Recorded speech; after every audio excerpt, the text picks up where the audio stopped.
వక్ఫ్ సవరణ చట్టం 2025 రాజ్యాంగ స్ఫూర్తికి విరుద్ధమని వివిధ పార్టీలు ప్రజా సంఘాల నాయకులు తీవ్రంగా వ్యతిరేకించారు.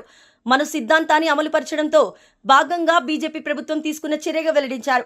కేంద్ర ప్రభుత్వం ఇటీవల పార్లమెంట్లో పాస్ చేసిన వక్ఫ్ సవరణ చట్టాన్ని వ్యతిరేకిస్తూ వక్ఫ్ బచావో జాయింట్ యాక్షన్ కమిటీ ఆధ్వర్యంలో నాగర్ కర్నూలు జిల్లా కేంద్రంలో మే నెల 31న నిర్వహించనున్న భారీ బహిరంగ సభ నేపథ్యంలో బుధవారం నాగర్ కర్నూలు జిల్లా కేంద్రంలోని బిన్ మహాఫూజ్ మసీద్ ఆవరణలో రౌండ్ టేబుల్ సమావేశం నిర్వహించారు.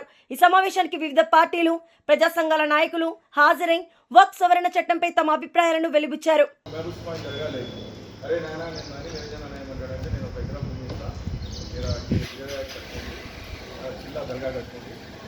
రిజిస్ట్రేషన్ లేదు, ఇది లేదు, ఇది తీసేయాలి, గుంజేయాలి అంటే కొట్లాటలు కావాలి. దేశంలో హిందూ ముస్లిం అనేది నిరంజన చెప్పినట్టు ఈ దేశంలో ఏమైతుందంటే అంతా మా అన్నకు అమిదన్న కూడా మంచి ఆలోచన వచ్చింది.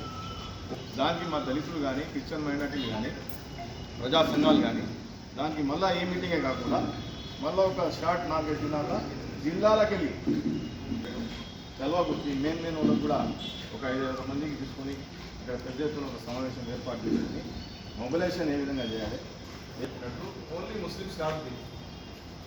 అన్నట్టు ముస్లిమ్స్ అయిన తర్వాత మనకి దళితుల మీద ఆల్రెడీ ఆయన నోట్లో అయితే పార్లమెంట్ బహిరంగంగా చెప్పాడు.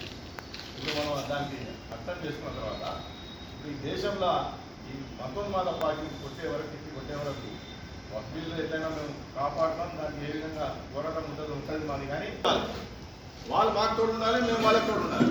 ఉంటే రేపు ముందుకు పోతుందని నేను ఈ సభాముఖంగా చెప్పడం జరుగుతుంది.